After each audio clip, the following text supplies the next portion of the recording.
All right, welcome back to B4, which is, well, I usually say it at the beginning of my episodes, but it's bourbon bar. Let's see, it's I haven't even said it for so long. Bourbon. I now got the fucking Alzheimer's moment. Bourbon, beards, barbells, and bullshit. So today, episode number 7.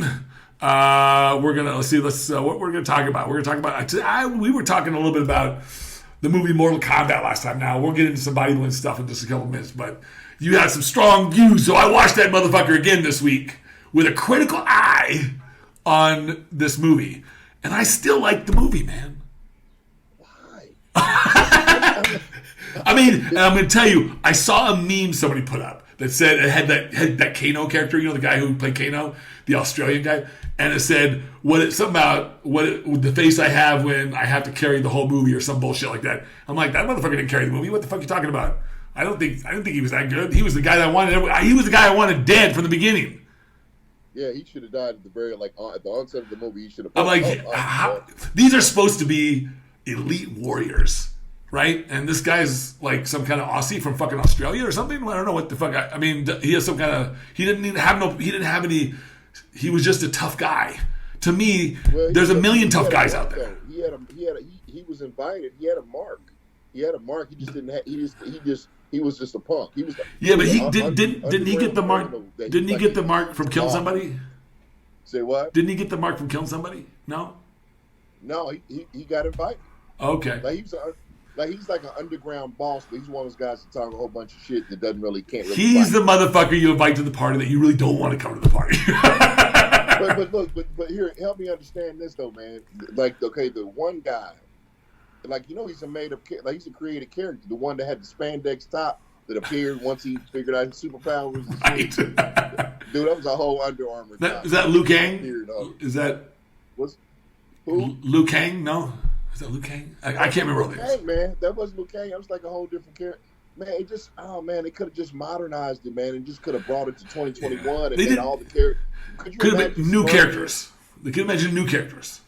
Yeah, or could you imagine Scorpion with a whole fucking leather trench coat and he still had the same, and it was modernized. You don't have to, and the dude that was like the head guy, the wig, his head was real big, man. It wasn't very good to me, man.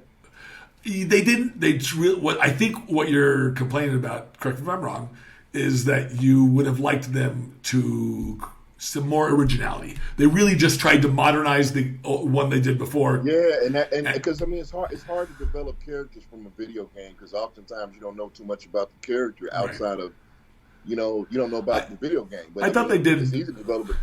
I never would have thought that Johnny Cage would be like the main motherfucker. Like, he's the guy I never liked. Playing the video games, I thought that guy's a fucking pussy. Who played with Johnny Cage in Mortal Kombat the game? No one really played with Johnny Cage. I never played with Johnny Cage. I played the main Asian dude. What's his name?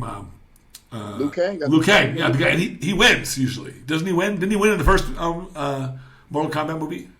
I believe so. And then they made the final battle scene a lot more climactic.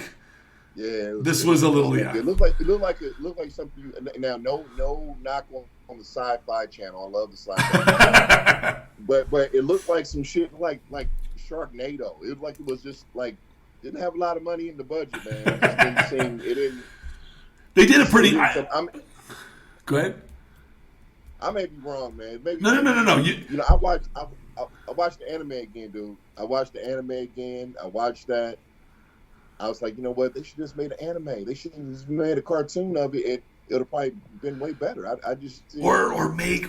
I was hoping. I would have rather seen if they're gonna do that. I'd rather see them do a full CG rendering, like a full photorealistic. Just like they did with Final Fantasy, all the Final Fantasy movies. Yeah. I like that kind of animation. I don't like the regular cartoon 2D stuff. I like the 3D stuff. But that's just me. But I think you're right. That would have made it kind of cool. I like the live action, and I didn't think it was poorly done, but they needed a segue, and I think that's what they're doing. They're trying to make point at Warner Brothers, man, because you could have because think about it. If you're gonna make a movie like Mortal Kombat, you're competing with the Marvel universe, the DC universe, to even jump in that genre of action movies. I was down. So what do you think about what is it, Black Ant? Fucking Dwayne Johnson's gonna play the Black Adam. Black Adam. That looks like it's badass, man. I mean, only because think about it. It's man. The Rock, though. The Rock would have probably been a fool to jump into the Marvel universe or jump into DC universe to kind of save them, man. Because to be honest with you, if he puts the same effort and energy he puts behind all his movies and blockbuster, $1 billion, movies he makes or whatever, I think Black Adam Man's gonna kick ass. But you know what? I don't like Shazam. Why? The movie that just came out a couple years ago, 2 years ago. Man. Yeah, so he was like a whole kid. Then he I thought it was funny. I thought it was funny. I liked the Shazam character, but it's a little bit too much family for me. Yeah, I want a little bit more edginess to it, but it was fine the way it was. I liked it. It was fine. I got the chance to watch it. And the dude had a whole muscle costume on, man. I know. Yeah. Well, how many guys who can act out there have muscles? It's a hard one, man, to get the right look and the right, I know, man, but damn. I mean, Shazam, I remember Shazam, the TV show. I do too, man. Shazam! You remember you remember that? I remember like yesterday, man. I would wait to watch that shit. That's what I'm pretty much basing Shazam on, and it's like, okay, come on, dude. It's like if you're gonna get people Marvel, you got to bring. Well, it looks like Black Adam looks like it's going to compete. I think The Rock's going to knock it out of the park on Black Adam, dude. Because have you seen like any of his videos or any of his? I've seen a couple recently, but nothing. Oh, dude, he's going hardcore, man. I think he should. The Rock is our age, man. I know, man. Well, most of the stuff I think I saw recently was he was advertising some kind of guacamole shit for his fucking tequila thing for Cinco de Mayo. Dude is look, man. If you think about it like this, man. Most celebrities nowadays parlay their celebrity with equity. Yeah. You know what I mean? So if you have a failing company or think about it, Under Armour. The Rock did an Under Armour. He got his own. That's the top selling shit on the market. I mean, now he has an energy drink in the game, man. I mean, and it's gonna blow the fuck up, man. So I think that. I think the Black Adam I think that might going to be a successful franchise, man, for him. I really do. Did you see his, he has a series or something recently about him as a kid growing up? Yeah, he got a show called The Young Rock, man. Yeah. Was that good? Have you seen it? I don't really watch TV like that. I keep everything. I keep it on ESPN the whole time, all day, every day. but he's hot, man. He's like a hot actor, dude. Like, he can put his name on anything, dude. He can sell a pile of shit. Somebody was saying that he was tossing around. I don't know if this is true or not, but somebody was saying, I think he posted something like about him possibly entertaining the idea of running for president in the next election. And they're saying, would you vote for him? And I would. It's got to be better. What would we be voting on, though? Would I be voting on his because he is a wealthy man. Money changes your ideology. I have a little bit more faith in his where he comes from, where he's grounded, and he's grounded in island life. Maybe it's because I'm partial to Hawaiians, and he grew up in Hawaii to a certain degree, and he has a very aloha sensibility about him. He understands the spirit of aloha, and so which is basically making everybody family. It's essentially what it is. But he, I really don't think that I really do believe that he has a different sensibility about his success and about I don't think he feels the fear of, I think what happens with a lot of people is they feel the fear of losing what they have. So they double down and try to protect it, right? Like companies do this all the time by trying to put other companies under or trying to create monopolies so that way they can succeed. They can make sure they succeed. But the truth is that there's never been a need for a monopoly for any business to succeed. It's just if you have a great product, if you have a great service, and people know about it, then you will sell shit. Look at Chick-fil-A, dude. Chick-fil-A doesn't even open on Sundays. You know what I mean? They close on Sundays, man. I mean, you run they do? Business model on the sick. Yeah. Are they religious? Because I know like In-N-Out Burger, the family that started them, which they're still family owned, they're very Christian based. And so if you look at on the In-N-Out where you have to get the fries or the drinks, if you look at the bottom there, you'll see a passage. They print they print a passage. They print a passage. Every time I've been to In-N-Out Burger, I'm there to smash food. So I've been. But I mean, the thing about Chick-fil-A, their business model, they don't open up on Sundays, dude. I mean, how player of a business model was that, man? To close on Sunday, you operate your business 6 days a week. Most businesses can't do that, man. You thrive running 7 days. Are they big? So. I've never had Chick-fil-A. I mean, my daughter eats a lot of chicken. She likes Chick-fil-A. I really don't mess with them like that myself. But I'll tell you what I really want to try is Popeye's chicken. I don't eat Popeyes. Man, I usually always eat Kentucky Fried Chicken if I have fried chicken. I fucking love fried chicken, man. Oh my God, I fucking love fried chicken. But I've never tried. Somebody said, "Oh, Popeyes is good. Popeyes is better." I've never tried it because I've never lived near one. That's the truth. I've never fucking lived near one. I don't know if that's a good sign or a bad sign. Yeah, that's a good thing because gas will probably be there every single day. They're like, "Damn, Tad again." Another 4 piece. Okay, sorry. I just like fried chicken. I like fried chicken. Like my idea of a good meal, like a good cheat meal, is some fried chicken, some biscuits and gravy, and some fucking mashed potatoes, man. Just throwing a bunch of that shit, and then laying on my couch and fucking letting the shit all digest. That's funny, man. That's funny, dude. And the root beer. I don't really. You know what? I used to eat Popeyes. I had a bad experience, man. I guess they made with some old grease. They cooked the chicken in and made upset my stomach. Anything that makes me sick, I don't mess with it anymore. You're like, you get one strike and you're out. Remember on the last episode we were talking about like shit, man. I mean, like really, if it really. Now that's a fucking superpower. You walk. We call him shit man. He just makes everybody shit their pants and shit their drawers as soon as you get within 10 feet of him. Hey, man, dude, if it messed my stomach up, you remember when we first started working together, man. I think it was 2011, dude. I made some chicken, and I guess I must have didn't wash my hands or just touched it wrong or something. I cooked it, I ate it, man. It made me so sick.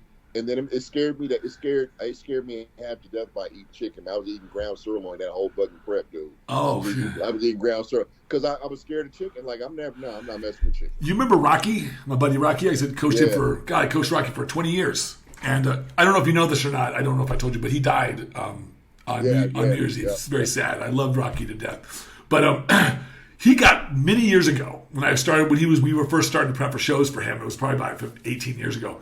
I remember he gets sick on some chicken. He heats it up and he eats it and he was dog sick for like 2 days, like a day and a half. And then after that, I remember he would come in and I would talk to him. This is when he had a nutrition shop and he gave me an office in his back. And during that time, he would come in and I would test him and we would go over his meal plans and stuff. And he would eat. I would see him eat his food and he would heat that fucking food up so goddamn hot. I'm like, Rocky, why do you eat your food so hot, man? He's like, got sick on that chicken, man. Fuck that. I'm never going to get sick again, man. He's like, I'm never going to get sick again. He's like, I'm going to cook the shit out of everything. Right, dude. Like, no, you make me sick, man. I cannot. That one time that it had my stomach messed up, it had my daughter's stomach messed up. And I was like, I can't mess with Popeyes anymore, man. Okay, well, I'm not. Even over the frenzy with the chicken sandwich, I even think about it, man, dude. They didn't even have to advertise, man. They promoted a chicken sandwich that everybody goes to get. They didn't have to advertise that, dude. It's kind of like you said, if you have a good product and you put it out there and you market it well, man, people will eat it up, man. You don't have to. You know what? It goes back to what we were talking about last week. The reason why, I would have to learn like The Rock's, how he really feels, because years ago when I found out he was a Republican, not saying, I was confused. So I started doing a little bit more research, and I noticed that, once people become wealthy, or I'm not talking about like just rich. I mean like wealthy, where they got generational wealth, right? They change their ideologies and beliefs sometimes, and it kind of goes inside with wealthy people. So Well, when you think about it, let's say you're The Rock, or let's just say you're you, and you all of a sudden you're making 20, 30 million a year. Okay, now so your whole finances change, right? Like everything changes. Like you're not. And my guess is your accountant or your tax person is going to tell you that certain things are going to be better for you. Certain legislation, so I could totally understand why people say, look, man, if you're a Democrat and you support these ideas, it could cost you 10% of your income. It's like, and if I was The Rock, I'd be like, fuck that shit. Right. I get it. But it's kind of like, you think about it from in its totality, as far as like the Democratic and Republican Party, it really, you're really voting on the person. Yes. I mean, you're really voting on the person. So, when 2016 rolled around and everybody started voting for Trump, it's like we had 8 years of President Obama. So it's kind of like, I think that what happened was that, that just really showed you how, what America was really made of, as far as the people. You know what I'm saying? It's kind of like, you think about it, you say to yourself, like, wow, that many people were just that opposed to having an African-American, president, that they just could not wait for him to get out of office so they can vote somebody in that's going to, Do you think that was the reason why? Yeah, because think about it, man. It's kind of like, to me, it's like, if you ever been in a house that has an attic, right? Yeah. And that's where everybody stores all the old shit, right? Right. So imagine what you see in there. You see pictures of your grandparents, things like that. Your mom walking around with no shoes and a baby picture and shit like that. But oftentimes, what do you find on all those old things? You find a lot of dust. Things that are meaningful but meaningless in the sense of the grand scheme of things of your current existence. So if you live the way you live right now, that stuff is old and sitting in the attic. But if somebody opens that door and blows off and kicks up all the dust, it brings up a whole bunch of shit. Maybe bring us some old family, things that people didn't want to know or people tried to hide. I think what America tries to do, they try to mask and distract and detach from what they really, really, really are as Americans. You know what I mean? Think about January 6th, man. All the shit that popped up January 6th. I mean, what were you actually riding? Right. Because once again, it's like, you think about conservatives and progressives. Somebody who's conservative is trying to conserve or preserve their way of thinking, how things and shit really used to be, but it wasn't good for everybody. It never is. Right. So that's the way our culture works. Think about somebody like The Rock. The Rock is a whole. He is not a white guy. He's not mixed with white or black. He is mixed with two melanated people. Right. But he comes off so ambiguous. He comes off as like he's colorless. You know what I mean? You look at his movies, he'll like have a whole white wife with a mixed child, or a white son, or a stepson. You know what I mean? He's never, you'll never see with an African American woman. He's never, and his cast is never African American or anything like that. It's kind of like he stays in the middle. He stays neutral. So I don't know what his politics would be. I don't know if he would be. That's a good point. I don't know. You think about it. I've never looked at it that closely. Yeah, I mean, it's just like, so you got to realize, like we talk about people and look at people, but we really don't know what they stand on. You know what I mean? I really don't know, what he stands on and what his beliefs and what his ideologies for the country is, especially when you looked at it for, from a perspective of being wealthy for a long time. Especially when you know what I'm saying? We think about, like, we talked about it last week when we talked about people that are wealthy. What superpower would I want to have? I want to have a power to feed the hungry and cure people's ills in this world. You know what I mean? So no one has a restless or a hungry night. You know what I mean? But so you got a lot of people that wield a lot of power and a lot of popularity that can really change a lot of lives in this world. But once again, just because they said they're gonna run for president, I don't know what that means for the country. No, I don't either. I really think that this brings up a good point politically, and I don't mean to turn this into a complete political discussion, but I think that it's so important for us to focus on issues instead of the person. I just don't believe in character debates. I understand there's an importance there that we want to understand who, like you said, like we want to understand who we're dealing with, but I don't think that's the way we should elect any official. And it's because you can have somebody with the greatest, who appears to have the greatest morals, the kind of person that we would like. Doesn't mean they have good ideas. No. Doesn't mean they have good ideas at all. Doesn't mean they have any good ideas at all. They could have a really bunch of bad ideas, actually. Right? Like they could have a really, like, I think I'm pretty sure, if I remember correctly, I don't remember what the margin was that Hitler won when he became chancellor. I can't remember what the margin was, but when he became it, and then he assumed power, and I think that from a ideological perspective or from a morality perspective, believe it or not, I think that most Germans at that time would have probably identified with him. But he had some really fucking bad ideas. Some really fucking bad ideas, like killing people. Like, that's not a good idea ever. But like I said, like, so you could have somebody like that who's highly intelligent, because he was, I don't know if you know this, but we know that Hitler had a registered IQ of like 201. Like, this motherfucker was a genius. I have a high IQ, and mine's not even close to that. and IQ is just our ability to solve problems. So he's a good problem solver. But a couple years before he was even became the chancellor, he was in prison, and that's where he wrote. That's where he wrote Mein Kampf. That's where he wrote his famous treatise, Mein Kampf, which all the racists seem to want to pull out. It's a poorly written document. As a writer, I'm going to tell you, it's a poorly written document, but it said things in there that expressed anger and concerns that the common person had at that time. So he became this sort of white knight for some of those issues, because he was saying things like, "It's the Jews' fault." Really, you're the victim now. Oh wow! That's essentially what. And so that's why. And at that time, it's all time and place. That's why I'm always looking at what's going on right now, and I hear the speech from Joe Biden, and it really sounds like, what's this "we the people" shit? When he's talking about we the people, and he's talking about that we the people means the government, the people who work in government. And I'm like, no, it doesn't. That's just a small, tiny part of the people. We the people is everybody. As a matter of fact, somebody created a quick little video of it, and they showed Biden giving the speech, and he's saying "we the people," which means we the people in the government, and then they flash to Reagan, who I'm not a big fucking fan of personally, but he did some pretty decent things. And one of the things that he did really well was he was a great orator, and he says things like, "We the people. We the people are firefighters and citizens and doctors and nurses and everybody out there, janitors and people who pick up trash off the streets. That's we the people." And I'm like, yeah, that's exactly what we meant in that document. It wasn't just a certain slide. Although I will admit that when our original, when the Declaration of Independence was written, and also our Constitution, it never was intended. Most people don't know this, but I don't believe that our forefathers ever intended it to be a document of equality. Yeah. It was not meant to be that way. It was not meant to. We now perceive it that way. It wasn't inclusive at all. No. They weren't including black people. They weren't including Chinese people. They weren't including Asian people. They weren't including anybody but white people. That's who we the people stood for back then.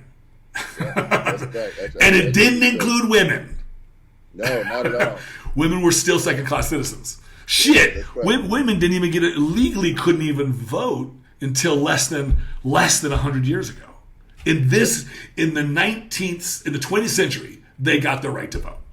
Yeah. 1920 something, I think it was 1930. So that's not that fucking long ago. I mean, think about that means that my grandmother was born with not the right to vote. My grandmother. And, you look at women. That's why when you look at, and like you said, not to get too political, you look at the Civil Rights Act. I mean, it includes a lot of people, not just black people. Yes. It includes a lot of people. It was inclusive. The whole premise behind it wasn't to include a whole bunch of people. It was just about black people. But once again, it became very inclusive when it came to women. Yeah. Like think about what you can fall back on now if you're like transgender or gay or something like that. Your civil rights. You have your civil rights. So I mean, you got to realize, man. Like I said, it's one of those things where someone that runs for politics, noble intent. But once you get into the machine, I think you gotta push the buttons that they tell you to push and pull the levers that they want you to pull. And every now and then you might have a platform to say some shit you want to say, but at the end of the day, this is the reason why I say I've often said to people like, yeah, I want to run for public office, specifically governor of Hawaii. or senator. Oh, wow. Yeah, or senator. Because, well, my cousin was Daniel Inouye, the Senator Daniel Inouye. He was a U.S. senator for over 40-something years. The closest he was ever the closest it came to unseating him in his entire career from the senatorial his senatorial seat in Hawaii was 25% of the vote. He was very popular. Oh, wow. Yeah, he was extremely all the local people on the island. And every time I go to Hawaii and I use my credit card and they see my name, then they go, "Oh, are you related to the senator?" I'm like, "Yeah, he's my cousin." And I always hear a great story about how he helped himself. And so that was always one of my dreams. But I know that if I did this, that I'd probably be assassinated. Because I'm not the kind of guy I'm not that guy that's gonna like, I'll do a favor for you, you do a favor for me. No, I'll do what I think is right. You do what you think is right. But if you're doing what you think is right for you and nobody else, then fuck you. That's not who you shouldn't be in office. I want to do what's right for everybody, and I want you to do what's right for everybody. And there's all these deals that are made in DC and all these things in Congress, and that's generally successful presidents and successful people in office. If they have deep relationships with other cabinet members, other people out there then they could get this legislation passed through. But if they don't, good example is Jimmy Carter. He was great man, great morals, couldn't get anything done because he was unwilling to compromise on so many things. And I would agree. I agreed with him. I was like, yeah, I wouldn't either. So I know that I would probably I might have an ineffective career as a politician because I don't like to compromise on certain things. I'm happy to compromise on some things, but everyone's got to benefit, right? Right. That's about, think about it like this though, man. The way they always want to say be bipartisan when it comes to but it's always confusing because it seems so detached. What do you mean? Well, think about it, man. You live in the same damn country. Right. I mean, so once again, there's a lot of detachment when it comes to politicians because most of them are, successful, wealthy, or powerful. So, I mean, all those aren't mutually exclusive either. I mean, you can be successful, but not necessarily be wealthy or powerful. You can be powerful, not necessarily wealthy. You can just be a power broker. They can accumulate your wealth, which most politicians do anyway. They become power brokers and they try to utilize it to position themselves like a fucking chess piece. So it's kind of like, what can you actually stand on? I remember talking to a congressman, man, about 20 years ago, and he was like a freshman, congressman or whatever. And he's like, nah, dude, when I walked into my office, I had like a stack of shit on my desk already. Like, what do you mean, stack of what? Just, can you sign this bill? Can you sign this? Can you partner with us on this? Like you don't come in a clean office. Like, you don't come in like it's a brand new job. You start off in the mailroom and you work your way up. Right. No. You're like a whole. You got to realize, man, politicians are like whole chess pieces. They move and people move them as much as possible. So it's kind of weird that when someone, think about somebody like who, who I would have liked to see get a shot. Man, was that guy from Texas? He had a weird name. I can't think of his name now, but he seemed like a very nice guy. How long ago was this? It was just the last primaries or whatever. I was going to say the only presidential candidate that I know that came out of Texas, aside from the Bushes, was Ross Perot. How are you people? He's a younger guy, man. Like maybe mid late 40s. Oh, okay. But he seemed like so it's like a lot of people come in with all this, this sense of nobility about what they're going to do. And I just think it's hard to do when the machine is so old and antiquated, and you got people, gatekeepers, standing and guarding and oiling it when it needs to oil, and greasing it when it needs to grease, and changing change and ball bearings and shit in the machine. And all you do is become an operator. We're trying to do. It's like we're trying to paint a Picasso with a fucking broom. I mean, pretty much. I mean, I think it's. I mean, you could. I mean, shit. If Picasso had a broom, you probably could. Yeah, but we're all not Picasso, so. I mean, you like to see some good. You like to see some good folks, man. Actually make some change in the world. But once again, it's kind of like, I don't know, man. I think that how the Marvel comics, how the Avengers, ultimately they had Infinity War, then they had the Endgame. I think our world. I think we do have an end game. We do. And I just think that no matter what we do, what we try to change, what we try to implement, I just think there's ultimately there's going to be a demise in the sense that, think about like when you look at our oceans, man. Like, dude, that's like it's more fucking water on Earth than it is land. I know. But we fucking the water up. We messing the water up like it ain't like the shit like we can like. There's islands of plastic out there, just complete masses of plastic and garbage that's been, and it makes me sick because I don't think we should be trash. I don't think we should be. Imagine what we would think about the people that would, if somebody was out there in the universe throwing garbage onto our planet, just throwing their bullshit out there, and we'd be like, "Hey, man, what the fuck?" But fish and whales and shit, they don't got no voice. They can't say, "Hey, man, why are you dirtying up my living room?" They can't step to the microphone and be like, on behalf of all the sea life. Exactly. Keep the trash in your own shit. I'm Congressman Whale from 5th District, and I want to talk on behalf. But think about it though, man. The fucking ocean is like a whole universe by itself. Yeah. It's intergalactic. We still haven't mapped it all. No, it's still. They said, man. It's like, man. I think I was watching something on Discovery Channel. I like Discovery Channel. I do like the Food Channel, man. The Food Networks. I love cooking shows. Don't judge me. But now, so I was watching something, and they were like, man, it was like the percentage of the ocean that we've already like discovered is like small. Yeah. And what we haven't discovered is like big. So I'm thinking to myself, like, okay, what's out in the stuff that we haven't discovered yet? Dude, man, I've seen some stuff, man, on some TV shows, some deep sea stuff. That there could be some real fucking weird sea creatures out there. Like Godzilla. Godzilla could be chilling right now. Godzilla underwater, just hibernating. He can just pop up one day, and then what we gonna do with that? So I would rather see King Kong. I like King Kong. I want to see that motherfucker. That's a badass gorilla, man. How about we don't see none of them motherfuckers, man? Because I don't want to see some. Look, think about it, man. Because I've never been on a cruise. I don't like big bodies of water, right? I can't stand big bodies of water, man. What the fuck you gonna do, man? If somebody dropped your ass in the ocean, we're gonna fucking swim. Fucking gonna drown and die. Okay, so that's inevitable to the point to where, like, damn. But check this out though.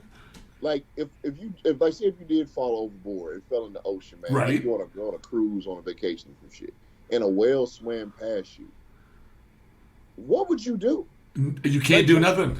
What would you do if you saw a fucking whale just swim past you? So I have been in the ocean and seen this book, but I was out there to see the whales. I went whale watching, and when one of these creatures swims by your boat, and I'm on a ship, a pretty big boat, it's not a small boat.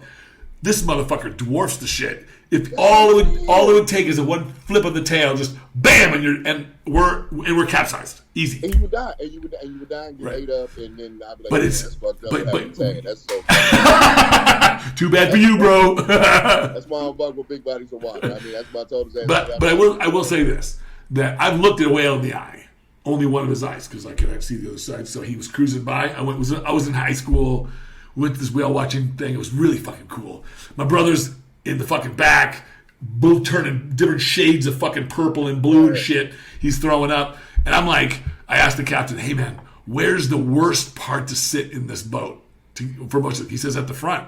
I said, I took a beeline, went to the front, I stood out there, and I was having a blast. Okay, I was just having a blast. And then I see this big whale come up. And he comes up and he surfaces about 2 or 3 feet out of the water. So just the top of his head, and you see his big eye, and he's just looking at me for like 2 minutes. Blink.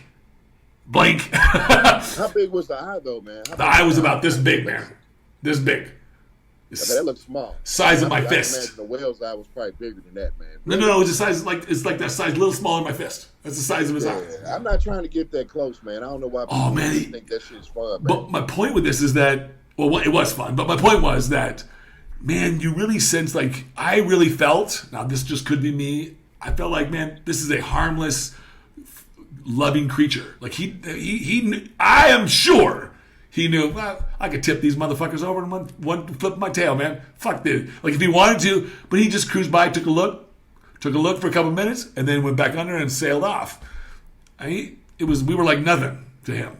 Dude, look, man, when I was in LA, man, and we were out, it was maybe 5 years ago. we were on the beach. We were in Marina Del Rey, right? And so my daughter, she jumped in the water. She ready. I said, hey. Don't go too far out, because if you go too far out, hey, I'm not jumping in. Sorry. I mean, it's just because, like I said, it's like, look, it's not a fear, it's a respect. Right. Anything, like if you ever seen a lot? Look, man, dude, me and my guy one day, man, we were like, man, we watched something on Discovery Channel. We talking about alligators or crocodiles, right? How big they are. And I'm thinking, okay, I said, dude, I got a tape measure. Stand over there, man. And he said, what, 18 feet? Okay, we're going to measure off 18 feet. I said, could you imagine walking somewhere, man, and just run across something that's 8 feet and weighs about like 900 pounds? Just sitting in the middle of the yard? What you going to do? I mean, you got to respect them, man. I respect anything greater than me. I respect it because the fact that, like, big bodies of water, I respect it enough to stay out of it because the fact that it's only doing what it naturally does. Like a lion is going like, hey, a lion, if you're in the fucking safari or something like that, and you're just seeing lions and tigers and bears and shit, man. Okay, if they eat you up, they just doing what the fuck they do. Like, you know what people get eaten up, you know what people get eaten up in zoos and shit, man. I feel sorry for those people. I really do. I've seen, but usually it's because they're doing dumb stuff. But even if they're not even doing dumb shit, right? Like feeding animals or trying to pet them. Don't do that. You know what a lion is, man? I mean, I don't think people realize. Dude, he is a lion is the top of the food chain in Africa, man. That motherfucker is the king of the. They don't call him the king of the jungle for nothing. Shit, man. I mean, you gotta respect him. So if he eats you and shit, okay, I'm not mourning you. You asked for that. Well, that's like that one. There's like that one guy. Remember? I'm not gonna cry. I'm not gonna cry like shit. You should have stayed his ass down. So do you remember? Do you remember? I think it was 10 years ago. What's that one Australian guy who used to go out there and like wrestle the crocodile hunter? Remember? Yeah. He got hit. He got hit with the stingray thing in his chest, and it killed. It was a fluke accident because those stingrays, they never usually attack, but it got scared and it whipped its tail and it left it and it hit him in the chest, I guess, and it killed him. What I thought the stuff that he did was a little. I would like. He must have felt really comfortable in nature and stuff because I would never. I'm like you, man. Like no. I remember when I went to Thailand, I took a picture with a monkey. He's fucking cool, man. He's my favorite. It's my favorite picture, man. Me and this little monkey, he's a little chimp. He's fucking cool. He didn't want to leave, man. He wanted to come home with me. I was like, I want to take this little guy home. He was cool. And his hands, dude. Have you ever felt a monkey's hands? No. They're fucking like ours, man. They're soft, super fucking soft. And so are elephants' feet, by the way. They're like the palm of your hand. It's fucking amazing. But anyways, so we get done with these pictures, and then they have a tiger there. So he's got a chain on. He's chained up. And he's like chilling out. He's just laying there, like he was bored, and half drugged up. And they're like, "You want a picture with the tiger?" And I'm like, "Fuck no!" I'm like, "That motherfucker eats motherfuckers." Like, no, I'm not. I don't care how much drugs he's got. I don't want that picture. This guy is 98% of my DNA. I'm okay with him. I'm not okay with this other guy. And besides, I didn't like the fact that he didn't look like he wanted to fucking be here. Like, he don't look like he wants to be here. This monkey looked like he wanted to be here, but that cat does not. He looks like he wants to be out prowling around hunting for some shit. And I said, I don't like zoos in general. We talked about this, man. Yeah. I don't like zoos because of the fact that I just think that, I don't know, I just think it's cruel, man. I mean, it's cool when you take your kids to the zoo and they can see things that they've seen in books and stuff like that. And that's pretty cool about it, man. But once they get a little bit older, I mean, dude, I remember, growing up in Indianapolis, man, we had a zoo that was on the east side of Indianapolis. Like, so it was in close proximity to like the hoods, right? Right. So you could actually go to the zoo. I mean, we went, you go there and you see groups of kids, a whole bunch of black kids, going to see zoo exhibits and stuff like that.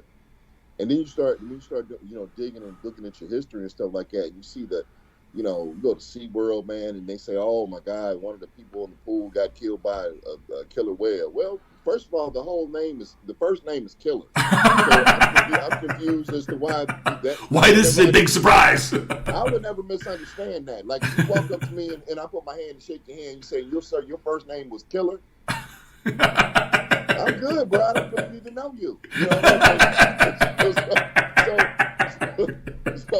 So I understand wanting to grow up, man, and wanting to deal with animals, man, but deal with them on their own terms. Anybody who does like go to hunting safaris and shit like that, those are the biggest bitches in the world. Well, I don't. Because you killing a whole tiger, run up on him with no weapon. Yeah. You want to kill a lion? Go kill him then. But if you shooting for 50 yards away or 100 yards away, and you fucking kill a lion, like, that's not really fair. That's not a punk. Yeah. Well, no, I don't like hunting, that kind of sport hunting at all. Regular hunting in certain applications I think is fine. We need to population control and all that stuff. But I make this same assertion. I've talked to all my friends. I have many friends who love to hunt, and I've been the wonderful beneficiary of meat and of products that have been, and I am thankful for that. But I will say this, that I personally don't hunt. I personally don't like it. I personally don't like to kill animals just for the sport of it. And even if I was to eat the meat, I have a grocery store. I have 3 grocery stores within 2 minutes of my house. I could easily go. But I will say this, this is always my argument to everyone that I've ever known who's hunted.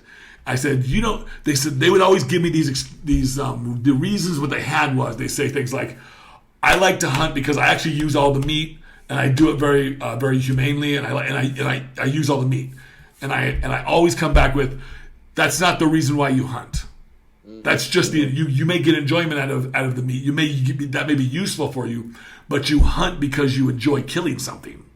Right. That's the only reason why somebody wants to point a gun at another living creature and shoot it. You want to kill something. Because you want to kill something. Now I understand there is protection. We have to have self-protection. That's a different story, but. Like home protection, people say, I got to get a gun for home protection. Okay, fine. But the people that, I'm talking about the hunters, the people that actually go out and actually hunt for, look, I don't have a problem with people hunting, but don't kid your fucking self. You like to kill shit. And that's the bottom line. And for me, there's something wrong with that attitude that if I woke up every day and I thought the coolest thing I could do today was shoot a fucking animal, I think there's something wrong with me. Now, I have to concur, dude. I have to concur because, like, it was when I worked in a plant, man. Unless I'm hungry. When I worked before, man, dude. So guy walks up to me, man. He's like, man, comes up to me, said, man, how was your weekend, man? It was cool, man. How was yours, man? Shit, took my little person, man. Took him hunting, man, for the first time, and he's like, check this out. I said, man, is this hand up the deer's ass? How old is he? He was like, he's 8. I was like, oh, okay. And I said, yeah, that's when you go in there and you pull off the innards. He's 8, man. I mean, that's like giving a pit bull some blood. Once they get a taste of blood, you're showing them how to kill. I mean, I'm saying you just create a whole serial killer. I've had friends of mine tell me that they had experiences like this with their fathers. And they said it was really like it was an endearing experience. Like they had this connection. I can understand that. I can understand. But do you got to do it around killing? Does it have to be around killing? Hey man, but like you had mentioned, you alluded to something like that last week. You said that back in the day, as far as like how our civilization has evolved from those mannerisms and those characteristics based on need and necessity. That's right. Right. So, and it's interesting what I find interesting about that is because if you think about it, dude, hunting is always marketed toward, white people, right? Yeah. They always show, but it's other people, Mexican people, black people, Asian people, it's a whole bunch of people that hunt. Hunting goes on around the world, like it's normal. You go to like Africa and places like that, these people still go out and hunt and shoot. That's right. That's how they live. But America's like one of the biggest marketing, advertisement, experiments ever created. And I think that, we create a narrative behind certain demographics to do certain things. You know what I mean? Like you always see white guys with camouflage shit on. You don't see too many brothers with camouflage shit on, man. I'm sorry, you may see some army camouflage, but not like hunting camouflage. Like they wear this shit out like it's like dress clothes. You know what I'm saying? Like I seen a whole dude, man. I'm all dressed up. Hey, no, check this shit, dude. I went to a fucking dinner one time, dude. This dude had like a whole camouflage tie. I'm like, damn, that's deep, man. But it don't even matter. You should have walked by and went. Did you walk by and say, shit? I almost didn't see though, bro. Yeah, I like that because the shit didn't match. He had like blue pants on and camouflage green. Maybe it was laundry day. I don't know, man. But and it's funny because once again, if you rear a generation in to hunt and to kill, you're preparing them for what? Especially when it's not a necessity or it's not necessary anyway. It's not for survival or anything like that. And well, you're programming you ever see that movie Hostel? You ever see the movie Hostel? Yeah, I did. Remember how they got like kidnap people, man? So rich people. That's fucking freaky. That movie freaked me out a little bit. I'll tell you. I'll be honest. So because it's real shit. Yeah, people want to do that stuff just to kill. Yeah. They get enjoyment out of. I'm sorry. We live in that culture, man. Look at the gun culture we have in this country. I mean, as far as like, they trying to take our guns. I don't think nobody's trying to take your guns, man. They just telling you can't have a whole military assault rifle under your bed. I mean, I understand. You know what I mean? God damn, were you like a Marine? Like, were you Rambo? Right. And it's kind of like we breed these cultures and these narratives around certain things of destruction and chaos. And I would just tell. And we pretend like, we speak about it as if we elevate it. We elevate it into this other like holy, almost this holy sort of sanctum, and kids grow up and they really start. This is what they idolize, and then it comes. And people used to think I don't think video games are all that bad. Like I really don't. No. I think what really is the messages that we receive from the people that are most important to us, right? And I believe in explicit messages.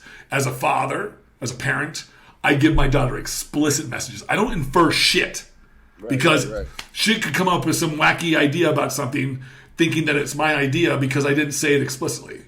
I just believe in being very, very, very, very explicit. So when she knows that I love her because I tell her specifically, she knows that Dad thinks that this is not a great thing to do specifically, and she knows the reasons why. So I think that's super important. I don't think that I think the thing is, like you said, if you teach someone, like say if you did teach a kid how to hunt, right? And you go out and you go deer hunting every season or whatever, or you go rabbit hunting or some shit like that. But what ideologies and beliefs are you backing that up with? Are you celebrating the death of this creature, or are you celebrating something else? And I think that a great example of this is in the movie, and I always bring things back to movies. Avatar, fucking wonderful. The way that and the concern, it's a very ecologically sound movie from the standpoint of you look at when he learns how to hunt like the Na'vi people. He learns how but what happens when they kill the animals? They do something right away. They sit down and they give it a prayer. They tell it thank you for kill something. Something like yes. Shit. Right. It's just giving it good intentions. It's giving your good. It's like and I think that we need to. That's the thing that we. I don't care about hunting. I care. It's that piece that we exalt the killing part. When we should be exalting the gratitude part. Thank you for like the Native Americans. Yeah, like putting food in my belly. The Native Americans, when they kill, I remember reading about this, about how when they would kill an animal, they would give thanks to it for contributing to this circle of life and to all these things, and that was a big part of the process of this hunting process. It was more than just killing the animal. It was more than the value that the animal gives. It's like you give it thanks, man. It contributed to our success. And so I think that's the part. That's a little bit that's missing. And I agree with that because you think about it like this, man. If you look at any other culture, any other culture that hunts and kills other animals for necessity, right? Because we need to eat. I mean, shit, we got so many fucking processed food and fake ass food and shit we eat out here. We don't need to kill shit anymore. We can make the shit up. They can create chickens in a fucking lab, I suppose. Shit, most of the carbs I get are manufactured. So you think about it, man. If you like, I didn't fish. I didn't grow up fishing. Me either. You know what I mean? But I know some people that do fish. I mean, they're my age now. They post it on Facebook and they show they're fishing. I didn't grow up like that, so it's kind of like things like that can be endearing when it comes to like sharing it with like a grandfather or father, or you share it with your kids or shit like that. But when you go out and like, you got a whole gun in your hand, man, and you just shoot something from a distance, man. There's blood involved. You got to open it, man. Look, dude, I used to work with this guy, man. This is a true fucking story, dude. Dude would drive an hour to our plant. So we plants in Indianapolis. He would drive an hour to and from to work. He worked at the plant. No big deal. We used to have pitch ins. And what's that? like pitch ins. Like we would have like pitch ins at work. Like everybody bring a dish or whatever. Oh, like a potluck. Yeah. So he would always bring barbecue meat, and he would always have like it'd be minced up, and he made his own barbecue sauce with molasses. Was it good? I was fired. It was absolutely delicious. He would have Ritz crackers. So we have a plastic container, a box of Ritz crackers, and everybody would pile it on the plate and just eat it and be like, "This is delicious." And until one fucking day somebody asked him, "What is it? What is it?" Oh man, I found that on the road. What?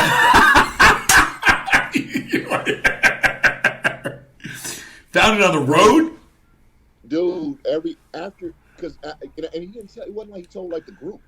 He told like one person. You know that shit spreads like wildfire. You tell one person. Like, that's roadkill, man. It's fucking roadkill. He been eating fucking roadkill. I said, did you ask him what meat it was that we were eating? This the roadkill. He's like, man, he found like a couple possums on the way home. What the fuck? Oh man, I wouldn't eat his shit, man. I'm sorry. Hey man, dude. After that, man, I felt bad though. One day I put a pile on my plate just because I didn't want to, because I felt bad for him. Because nobody was gonna mess with his food because he grew up in the country. He grew up, rural. He grew up in a rural area to where hunting and things like that was necessity because you might be like 10, 15 miles away from like grocery stores and shit like this. So you killed your own meat. I was reading a statistic that said that there's, I think it was like 15%, 10, 12% of the population in the United States, continental United States, still rely on hunting for most of their meat in the year. It's like 10%. I can see that though. It's a small percentage, but it's still it's significant to me. Like that makes sense. Yeah. And I guess it would be people like in the backwoods of like Arkansas or Mississippi or wherever they're at. There's not a lot of stuff going on. If you go out, look, you know what, hey man, not to drop names, but I don't eat Jimmy John's. You know why I don't eat Jimmy John's? Why?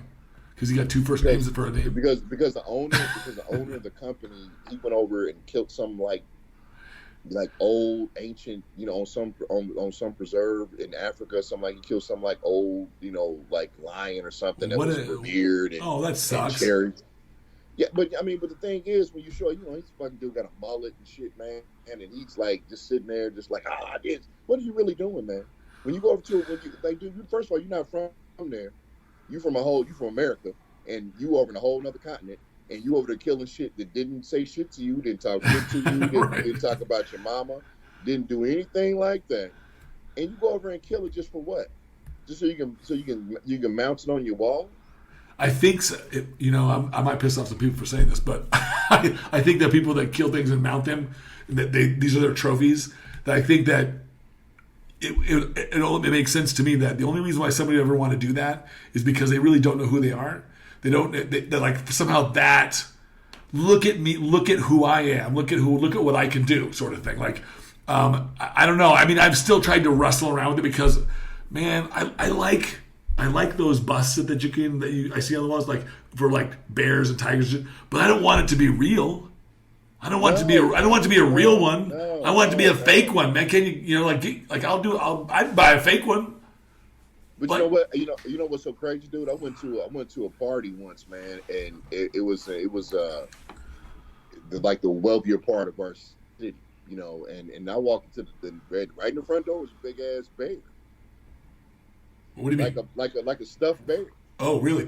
Oh, wow! It was real. Dude, it was huge. It was. You notice that when you walk in the door, like, oh, okay. Hello. Oh, wow. He's like, yeah, my grandfather killed that. I said, did the bear do something to your grandfather? I would have said, did you stuff your grandfather too? Where's he at?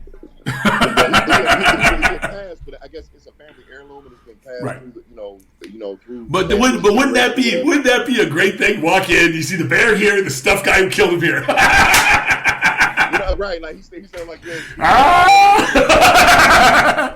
But I was curious. I was like, damn. I said, yeah, he killed that. They said maybe like 78. 78, 79. He was out hunting, and the bear. I said, but damn, what did the bear do? Yeah. Because first of all, the bear was guilty of doing only one thing: being awesome. Right. Pretty much. Yeah. I just want to go shoot you. So I want to shoot some big ass creature. But the one thing it was kind of cool because it was like so massive. I was like, damn. I've never seen a bear up close. Oh, So I was like, damn, what's that about 8 feet tall? I mean, it was huge. that's a big bear. It was a huge. It was a black bear. It was a huge bear. I was like, damn, that's huge. But I said, but damn, I'm thinking to myself, like, I have. It was a black bear. I realized, what's that? It was a black bear. Black. It was brown. I don't know shit about bears. Was it a grizzly or was it a black bear? Because it was a black bear. Black bears are really friendly, man. They're not really that harmful. I don't think. It was huge. So it's probably a grizzly. It was probably a grizzly. It's probably a brown. Yeah. Yeah, but what's so crazy about it is that it was cool to see because I never seen a bear up close on his hind feet standing up. I'm like, that's a massive ass animal. And then secondly, it was like it was one of those things. But that's my kind of realization, man, about how I felt about hunting. About killing things that I respect. I will respect a bear because first of all, you're bigger than me. It's like okay, let's equate this to bodybuilding. When being a super heavyweight, when we're backstage, most of the bodybuilders look at us. Right. You're like, hey, god damn, man, you big as hell, shit. And then everybody waits for us to come on stage, right? But the thing is, like, so I respect that. So if it's a bigger bodybuilder than me, I respect the bodybuilder. It's like, god damn, you're a huge dude. I'm always gonna give respect up to something that's greater than me, something that's bigger than me. And I'm never gonna have the feeling of disrespect by invoking, my power over you because I can shoot you and kill you from afar and then, gut you and then fill you up, man. I mean, that to me, that's you sound like you don't seem like you have power. You seem like you're gutless and you're like a big ass punk to do some shit like that to an animal that have shit to do with you, man. I'll tell you, I had a friend years ago when I was in college. He was a grown man. I was in college, but he had his job. He was already out. He would come in the vitamin store that I ran, and I would help him. He was a bodybuilder. He was a big guy. Okay. He was like 6'4", 5", 280, 90 pounds. He wasn't a small guy. Tattoos on his arms and shit. He was a biker kind of guy. He was a nice guy, real super nice guy. And I remember noticing one time on his shoulder, he has this big tattoo right here of this grizzly bear. It's really, really cool tattoo. And what struck me was every time he would come in and pay for supplements, I would see it, and I'm looking at this tattoo, and this grizzly bear's like, ah, and there's snot coming out, and there's fucking shit, and it looks terrifying. I'm like, wow, man. I said, is there a story behind that tattoo? He's like, actually, there is. He said, every year, me and a couple of my friends, we go to Alaska, and we hunt Kodiaks. Kodiaks are some of the biggest motherfucking bears out there. Okay, he said, so we go up there, we hunt these big Kodiaks, and he said, I went up several years ago. I was going to spend like so many days there. He said, I spent a week there, and he said, man, I didn't see anything the whole week. He said, so I'm perched in a tree. He said, I'm in a tree most of the time, just waiting, right on a hill. He could survey the land. He could see what's coming. Nothing's coming. So he's like, fuck. He said it was about a half hour before we were going to break and go drive back home. So he's like, fuck it. I'm going to cut out early. Nothing's coming. So he gets out of the tree. And just as he gets out of the tree, of course, he said, I hear this. He says, about 50 yards away, there's this big grizzly bear. And it's a female. And she's blowing snot out of her nose and kicking up the dirt. He's like, fuck. She sees me. She's looking at me. He's like, and then she starts to charge. Oh, wow. He said, man, she must have her cubs nearby or something because she was fucking hot. And she comes trailing up after him. And as she gets closer, he says he had a 30-06, a sporting rifle, a fucking big-ass caliber weapon. And a 44 Magnum, right? Pistol. So he says, he said, Ted, I unloaded everything I had on that thing. I said, I know I hit at least 2 times. He said, I dropped my rifle, I grabbed my pistol. It's still coming closer. It's running. It's charging. He says, man, bam, bam, bam, bam. He said, I unload the whole fucking thing. He said, I was getting down to the last fucking bullets. He said, that thing was coming. It was about 10 to 12 feet away from me. He said, I shit you not, Tad. Your life does flash in front of you. I said to myself, this is it. I'm dying. He's like, and he said, just then, the bear drops. Instantly, just boom, right in front of him. He said, literally, man, I thought, I'm fucking dead. This is the way I'm going to die. I don't know, you didn't tell me. But he said, he said the forearm of this bear, they got it back. He got it back to camp. They skinned it. They did all the meat. They ate all the meat. And he said he kept the skin and the head and everything. He kept it for his own use. He didn't throw anything away. But he said that, when I skinned it, that forearm, just one of his forearms was bigger than my quad. That's how big this bear was. He said, this is a big fucking bear. And I said, so he said, after that weekend, got this tattoo based on this weekend because he said, this is the image that I saw. There's this bear. It's a ferocious thing. He's like, ah! And he said, and I promised myself after that I would never fucking do this again. He said, because he said I got such a different respect. He said, and I think it was because that bear was face to face with him practically. Right. You know, it's like, and I think every hunter should look that animal in the face. Yeah, you should be. You know what, dude? I agree. It should be. You should have some skin in the game. Yeah, a little bit, at least a little bit. Fuck. Like if you gonna kill a lion, like you gotta be. Okay, so like if you go into one of those what is it called, preserves or reserves, or like those safaris that they kill those exotics. Yeah, so if you go, man, like there should be a rule, like you gotta kill it within like 20 feet. Like you gotta be up on it. I wonder what that would do to the licenses. You like shrink down. Right, like come on, like you, because to be honest with you, it's like we talked about last week when I told you. I think my prerequisite for becoming a cop, you should be able to go into a room and without a weapon, put your hands up and fight whoever they tell you to fight. So if you walk in as Mike Tyson, you walk in, you got to fight. Like if you don't fight, you can't become a cop. You understand that? So I think it should be the same thing when it comes to hunting, man. Because I think that I don't find you powerful because you killed something, man. Like if it ran up on you and your life was in jeopardy, like if your life's in jeopardy, think about it. If you're in the fucking ocean, dude, and the fucking shark rolls up on you, what are you gonna do? I'm gonna get bit. Yeah, you die. That's it. That's a wrap. That's probably what's gonna happen. But if I'm gonna go out, I'm gonna go out like a G. I'm gonna poke eyes and I'm gonna scratch. I'm gonna punch. I'm gonna do all kind of stuff because once again, that right there, is that an honest death? You know, is that a noble death? I mean, because you went out because like, damn. First of all, here's the thing, man. We talked about the aliens last week. If I'm not from there, I'm not swimming around and doing shit as if I'm from there. Like if I'm in Africa, I'm in one of those places where lions and tigers shit walking around. So I'm not walking around. Like shit. So this draws me to the next topic, which is, and I just have to ask because I want to know what you think. Recently, I saw an article that was written about Justin Bieber, and he was criticized for the dreadlocks that he's been wearing these days. He's been doing some dreads for cultural appropriation, and I think. Just leave the motherfucker alone. Like, if he wants to fucking dread his hair, if he wants to do it, he can do that. Like, it's just fucking hair. But I get what they're saying. I want to know your perspective. Like, how do you feel about it? You know, it's weird, man, because I think that... Remember when Bo Derek in the movie 10? Oh, dude, do I remember it? I think I was, like, obsessed with that movie when it came out. Right. But if you think about it, though, man, that was like the 80s. Was that, like, 1980? That was like 1979, 80, yeah, okay, something like that. Yeah, 79. Okay, so think about it, man. Back in the day, you had Bo Derek, you had Pam Grier, you had Diane Carroll. I mean, you think about all these beautiful, white you had Raquel Welch. I mean, you had a lot Linda of Carter? Beautiful, who? Linda Carter? Linda Carter. I think you said Whoopi Goldberg. I was like, bro. No. I got my glasses, so I can. So look, you had like somebody like Bo Derek. Bo Derek wearing hair and cornrows, but even back then it was controversial. We're wearing the cornrows because it was cultural appropriation. You can't really, but who does have? But think about it, man. If you go back and look at like cornrows and braids and dreadlocks, they have all melanated origins.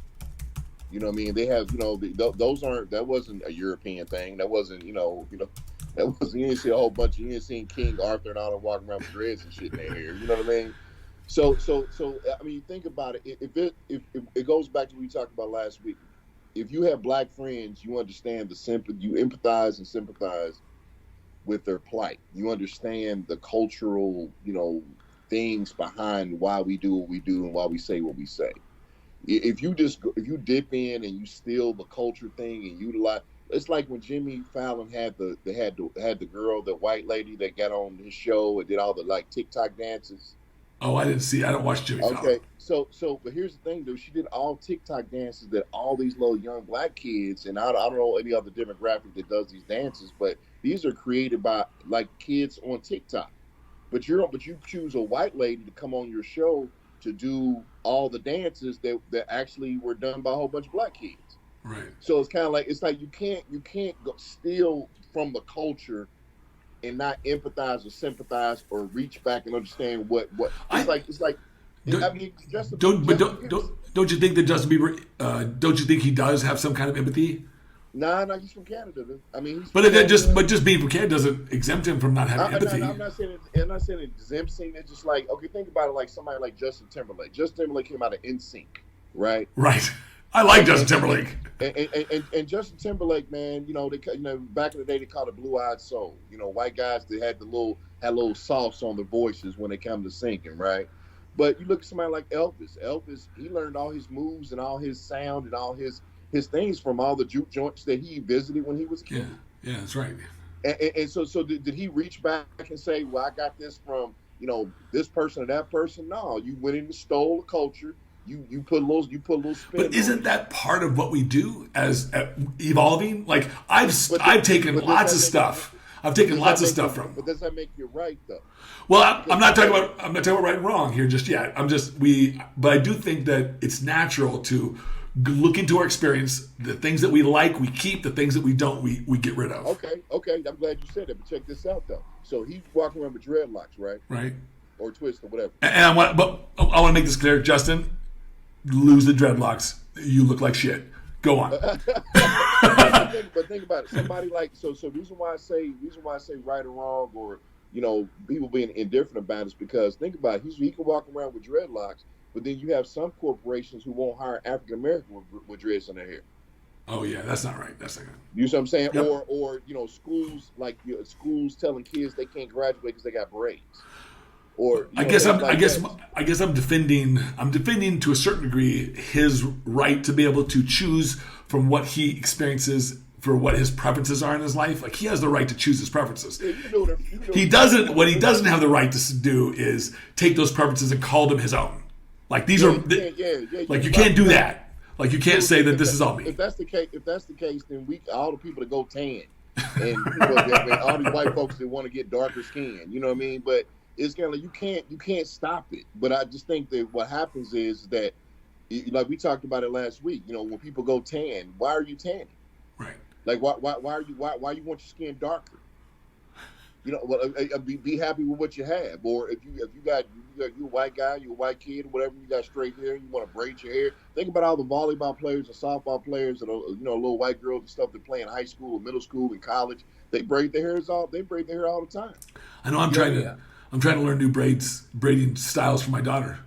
That's the truth. I love doing that shit. Dude, I learned that, man, when Cassie was like 3, dude. I YouTube every oh, really? hairstyle and I just love how it looks of some of the ladies that could do it really well. Yeah, it's nothing wrong with it. I think that he can wear his hair any kind of way he wants, man, but you gotta realize Justin Timberlake he's amassed all his wealth based on it's Justin Bieber who has the dreadlocks. I mean Justin Bieber, yeah. So but think about all the music he makes. Yeah. And right, and it's really. I saw a picture of him today. I think he posted today or somewhere of him and his wife, and he's got a beautiful wife. She's some kind of supermodel or something.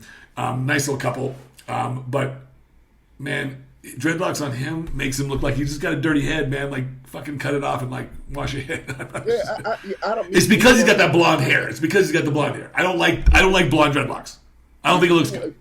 If you wanna wear your hair in dreads, man, or you wanna get your hair cornrows, yeah, and you wanna tan your skin. If you wanna, if you're a white person and you can sing like Aretha Franklin, sing like Aretha Franklin. But once again, don't do those things and not respect or appreciate or show empathy or sympathy or understand the plight of who you're stealing from. Right. Because once again, it's kind of like goes back when we talk about hunting. If you're gonna kill, and you like said, some cultures when they kill something, they pray over it, or they empathize or sympathize or have gratitude for based on you're feeding my family. You know what I'm saying? Don't sing like a whole brother, and then all of a sudden you get all this amassed all this wealth, and then you don't have nothing. Think about not to switch subject, but Justin Timberlake. He was singing all this Blue Eyed Soul, but then he made a country album. Oh, I know. Yeah. It was actually. You know what I'm saying? But that's what I'm saying. Like he can dip in and out when he wants to. Like if you're a whole. You know what I'm saying? Like, did you see? So this reminds me, back when he was like in the mid 2000s, like 2004 or 5. Do you remember when that show Punk'd was really popular? Yeah. So he was punked with what's his name? Ashton Kutcher. So Ashton Kutcher punked him. It was fucking hilarious because he got a bunch of I can't remember exactly what happened. It was essentially this, where he confronted Justin Timberlake with a bunch of these black guys who were supposedly other rappers or something, and they were like, he was like, hey bro, and they were like, what the fuck you mean, man? What are you talking about? and he's like, no, I didn't mean anything bad by it. He was totally and then what I liked about it was after they said, oh man, you guys just got punked, he was like, he played a good sport about it. He was a good sport. I was like, oh yeah. Oh, you got me. You guys got me. He's like, but he was totally. You could tell he was trying to be very sensitive about the cultural appropriation that he was doing, that he was actually doing in his music. You wouldn't flinch if you think about it like this though, Tad. You wouldn't flinch if you wouldn't flinch if you respect. Right. Like you wouldn't flinch if you think about it like this. Like even if like when Bo Derek did her cornrows back in the 70s or whatever. You know, she got a lot of backlash behind that, but then she was like very defensive about it. Really? I don't remember that part. Yeah. You got to read the whole backstory about it. Like she was real defensive at first about it until she gathered some information and gathered the understanding. Once again, it goes back to what we talked about last week. You have to gain a perspective of who you're gonna, if you're gonna dip into somebody's culture, gain a perspective before you dip into it. Because once again, like me being a black man, I can't go into a place without I can't take this skin off.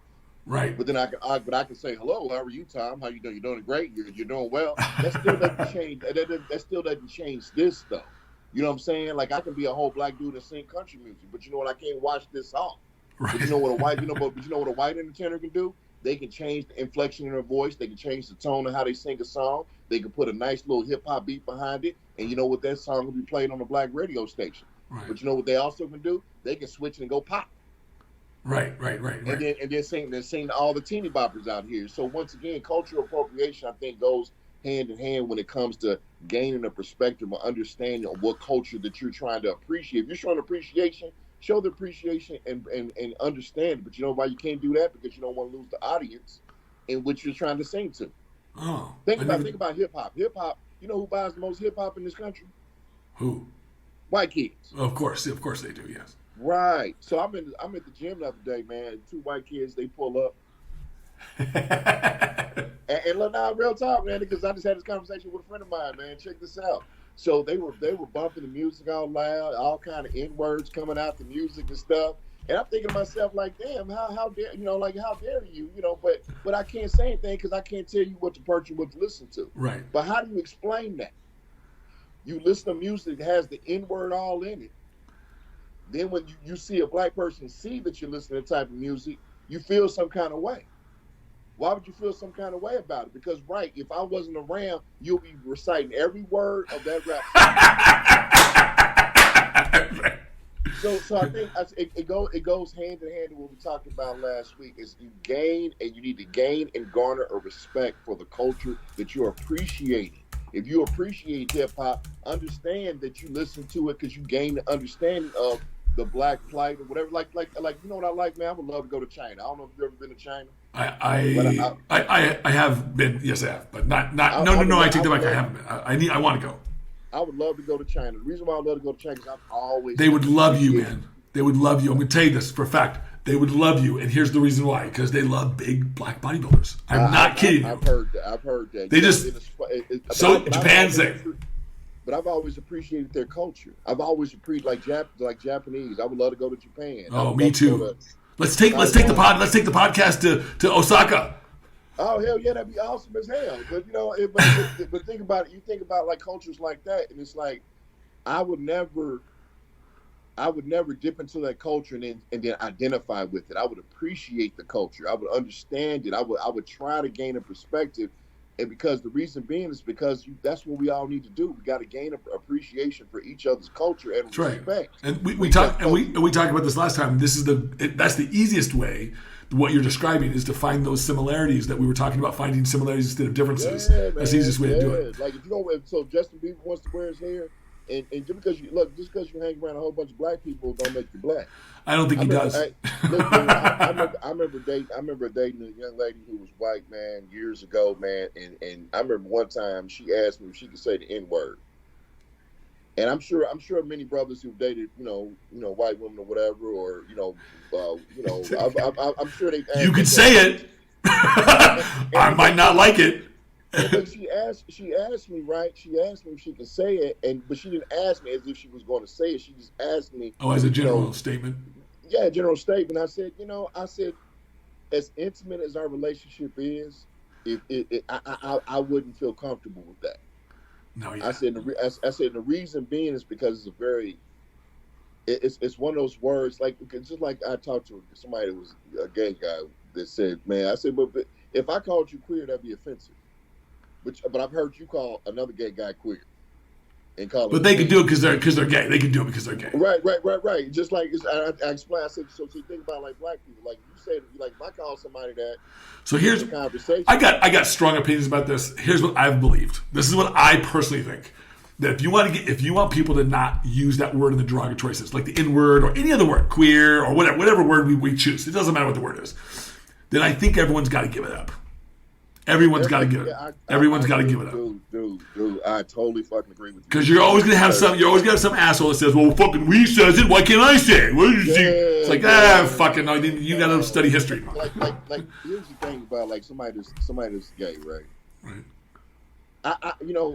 Dude, I don't care if you're gay. I don't care if you're transgender. I respect all people. I've had an agent that is, and what's interesting, the reason why this agent's like grew super tight with me, one of my employees, is because out the gate, when you gave me the pronoun, I used it.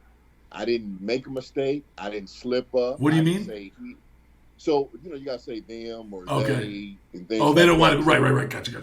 So at the onset of meeting this particular person, I initially started using pronouns. So what are you supposed to? So they're transgender, right? Yeah. So what pronoun are you supposed to use with this person? Just them? Like them, they. So what do you use for the non-binary? I'm not clear about this. What do you use for? What's the proper term for a non-binary person?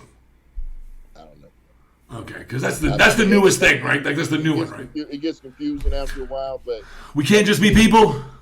But here's the thing. It goes back to what we talked about. It's just respect, man. Right. It's absolutely just respect. It's just respect. So if someone wants to be, a guy wants to be a girl wants to be a guy, or somebody wants to be in between. Once again, I'm okay. That's what you're choosing. If you like, think about it, man. Some people like feet. I don't really get into feet. But the thing is, like, to each his own, dude. I don't either, bro. I'm with you on this, okay? Right, but I know some people who got some weird foot fetishes. But I think it's a respect thing, man. I think that if you're gonna wear your hair in dreadlocks and you wanna get twists and things like that, don't do it to rob. Don't dip into a culture to take something from it and then utilize it. But then as soon as the shit hits the fan, you can dump it as quickly as possible. And be like, oh, no, just like I should think about back in the day, man. I told somebody, I said, look, you think about somebody like a black guy dating a white woman or something like, or a white guy dating, anybody dating outside their, particular demographic, right? And when you date that person, you should have an appreciation and an understanding of who they are and who you're dating. Absolutely. As soon as the respect is thrown out the window, like, that person can jump on the other side of the fence but pretend like they ain't even deal with you. You know what I mean? Like, and it's like one of those things. Like, why are you like? I asked somebody, a black woman that was dating, or I think she's married to a white guy. I said, "Is it a fetish?" Is it dating the white guy? Because no, on the opposite, the white guy for black woman. Because that is a fetish. That is a fetish. Okay, I didn't know that. Yeah. So a white guy that dates a black woman. Or vice versa, like somebody gets into something. No, what's your intent? So I like a nice ass and big titties, and does that make me a fetish? You might be an ass man. That's a whole. I'm just joking. But it's like one of those things. Like if you're gonna do something like that, man, respect the person, respect the culture, respect the race, respect them to the point to where your intent is noble. You're dating them because you love them. You're dating them because they're a person. They're dating them because they're opposite sex or whatever. Did you ever ask your ex-girlfriend, the one that you were talking about before, why she would even want to use that word in the first place? Because of the music. Oh, okay. Because of the music. Because it's kind of like one of those things. Like, think about it, man. You got a whole bunch of a group of white teenagers in a basement listening to rap music. You think they're not repeating every word they hear in the song? Of course they are. Of course they are. Right. And I was watching the movie one time, man. It was some group of white kids, man, and they were like using the N word, like they were using it, calling each other that. And I was like, I've heard it. On the south side of Indianapolis, I've seen white kids walk around and say it. And it's kind of like being in you know how Superman has the bizarro world, right? It's kind of like, what did you just say? They weren't talking to me, but I heard you call him that. Okay. Okay. Right. And it's like one of those things, like like you made a comment about inevitably, the world is going to be like mixed. Yeah. But we already are mixed. Absolutely. I mean, we already are mixed. We're a cornucopia of so many different cultures and ethnic groups and just herbs and spices. I was reading a report that said easily within the next, I think it was 50 or 100 years, that most of the world will be mixed to some degree or another. And I mean it's only natural. Right now, the places of the highest degree of homogeneity are Asia, India, all in Asia. And let's see, and some parts of South America. I mean, I can agree. But everywhere else, it's pretty. But like, so check this out, man. I've grown an interest in understanding the Afro-centric demographics in particular regions, like in Mexico. Okay. There's Mexicans that are my complexion. Right. Yeah. There's some Indians that way too. Yeah. You go. So you go to South America. There's I got friends who are Tongan and who are Samoan who look like you. That's what I'm saying. So I mean, you go anywhere, man. I think the whole world, man, is just a big ass petri dish, man, of just different cultures mixed up, and then we just identify with based on the single. I tend to think that you put most people in the sun long enough, we'll all pretty much look alike. Eventually, dude. It's like eventually we're all gonna look alike. I know, people will probably listen and think, man, like, dude, you guys, like, you want everybody. But at the end of the day, man, we've been inundated with so much negativity and so much bad in our world. That we get so far removed from like the positive or the good things about who we are as human beings. Yeah, I actually recently started following this different Instagram page purely because I have to see good stuff. So it's called the Good News Movement, and all they post is good stories about people doing loving, kind things. It's really I look forward to seeing their post every day. Because they just, like, I saw one guy rescue a little kitten out of a freeway. Somebody and he stopped traffic so he could get this little kitten. And then just stupid stuff like that. That's just very small. Or somebody helping somebody else out. Or I saw one guy give some homeless guy some food and stuff like that. Just really nice things like that. Like, I think that I like to fill my head with stories like that. That's what that inspires me. That kind of stuff. But to me, I would be more. I would hope that we'd have news outlets that focus only on that. That's what my idea was a couple years ago. I thought, hey man, all these news stations, all they do is present bad information. It's like everything is going wrong, or the negative perspective on everything. It's like everything is a pessimistic point of view, right? It's what's going wrong in the world, who's dying, who did this, and they're not even. And most of the stuff isn't even fucking newsworthy in my opinion. It's just hearsay. It's just conjecture. It's just looking at things a little from a very strange angle. But what if we had like a news station or a news outlet that only produced good stories that would inspire people, stories that would make people feel good, stories that would show people the other side that really is a more dominant side of life. Because I'm looking around if aliens came down to our planet and looked at just the news and our newspapers and our news to see what was going on here, they would think that we were fucking imploding. Yeah, they would think that we fucking hate everybody. We hate each other. You guys are destroying each other anyway. Yeah, so fuck you. Bam! You're like, oh damn, it just blew up. What the hell? What they watch? Damn! Yeah, man. Well, all right. So this weekend we got a couple shows. There's a show here in Phoenix. We should talk about some bodybuilding shit for at least a couple minutes. And I think the Indiana Pro's coming up pretty soon, right? Indie Pro? Next weekend. Yep, Yeah, next weekend. Next weekend. I think. No. Or no, it's it is next weekend because I'm Okay. thinking because Tuesday, Sunday is the second. Yeah, it's next weekend. That's the one that Manny's in, right? Yep. I mean, that's the same show. They have a pro show with it, right? Yep. Okay. I wish I could have judged that one. That would have been nice. And then New York Pro's coming up pretty soon. Yep. That's gonna be awesome, man. I'm looking forward to seeing Blessing and that Nick guy. Nick Walker. Yeah. So, what do you think, man? I mean, I mean, Nick is. He's big. Huge, dude. He's a big fucker. He's a big kid, man. It's funny how in bodybuilding, man, generation to generation, so think about when like Lee Haney came on the scene. Lee Haney was massive. You know, he was only like 240 something. Yeah, and he was. Like 240 something. I remember, and in the '80s, they were saying the word around the street was that Lee Haney was a couple of years ahead of everybody else.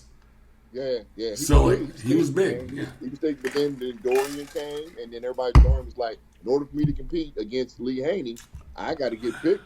And then all of a sudden, Ronnie Coleman came along and was like, you know what? I got to get bigger. Jay Cutler competed with that. Then Phil came, morphed the whole. And then you look at guys like this younger generation, like Hunter Labrada. Those guys, They're man. big.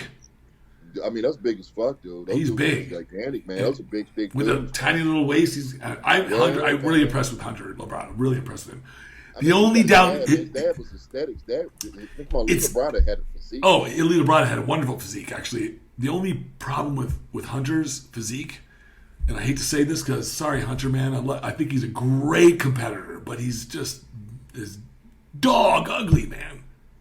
I haven't paid attention to him. He's got a face that only a mother could love, in my opinion. Well, I mean, I think he's probably a fucking really stellar guy. He's probably super nice, but yeah, it's gonna hold him back, man. Let's talk about that. 'Cause look, so think about it. Think about the bodybuilders that we grew up on. I mean, back in the day, bodybuilding was very symmetrical, aesthetics. Guys, you got good-looking guys. Everybody was coming up, and then things start to change, and then more and more guys start getting into bodybuilding and start competing and shit like that. But at the end of the day, man, I mean, you look at somebody like he's already eating, man. He's not starving over there. His dad got a supplement company that's still killing the game for all these years. And you look at somebody like Nick. I mean, a lot of these guys are coming up, man, with all the failings and all the things that we didn't have back in the 20 years ago. You know what I'm saying? Think about it. They have the privilege of all the technology and all the science. That's exactly right. I remind people this all the time. Like, hey, man, you don't know how lucky you really got it. Like, hell yeah, because I remember, dude, you remember when creatine monohydrate first came out? I do remember that. Yes, I do. Hey, dude, it was in muscular development, and I was like, I remember I saw it. I was like, boom. Dude, I remember reading about Ripped Fuel getting excited. Oh, yeah, you know what I'm saying? Like, stuff back then was like, and that's when they had ephedrine in it, man. That's when they used to throw everything. Stem was in everything. Right? Yeah. I remember getting creatine monohydrate. I remember ordering a whole case of that shit, man, like 6 containers. I'm about to get massive. Man, the first drink gave me the shits, dude. Yes, because it was the old version, yeah. It was the old version. And I'm thinking to myself, like, some of these, I remember when creaculin, when that came on the scene, was about 20 years ago, whatever. Yep. That's about right. And that was like, a more buffered creatine. It's more bioavailable. Yeah. So it's kind of like these younger guys, man, they have the privilege of all the technology and things. They have it at their fingertips. You just get on your fucking phone or you get on the internet. It's all at your fingertips. If you know where to look, it's all at your fingertips. So people are always asking me, like, what book should I read? I'm like, there's no books out there really that there's are. No book for this shit, but you can go out there and do some research. You can go out there and do research. You can go out there and really, really, and the best, I think personally, I still think that just talking to people who are experienced, talking to the experienced people who've been there and done there, talk to those people. It's like, if I wanted to learn about war, I'm not going to talk to a private. I'm going to talk to a general. Give me a general, man. How many stars you got on your shoulder? 4? All right, well, let's talk. I need to fight. And I want to win. Yeah, but the thing is, man, we live in a world of like this social media driven culture, man, to where a lot of I remember I was talking to a young guy, man. He asked me a question. He said, "Man, dude, how old are you?" I like 50. He's like, no shit. I'm like, damn. I mean, That's what people you say. know, That's what people say to me too. Really? right? You know, and they look at you, you know, and they're like, oh my god, dude. I think you and I are the next breed of, I don't know how to put it, like middle-aged people, because I don't consider myself middle-aged, even though I technically am. And but you're not, but you don't really. I don't look like it. I don't act like it. I don't do the same stuff. I mean, I go to festivals. I go, like I do this stuff that kids who are like 20 and 30 do. Let me ask you this question. Fuck that. Let me ask you this question. Me personally, man, like we're 50. Right? So do you date like women that are 50? No. Too much baggage, man. And I hate to say that. I mean, if the right one came around, absolutely would. I would. She would have to be on my level as far as like. No. I agree the same thing.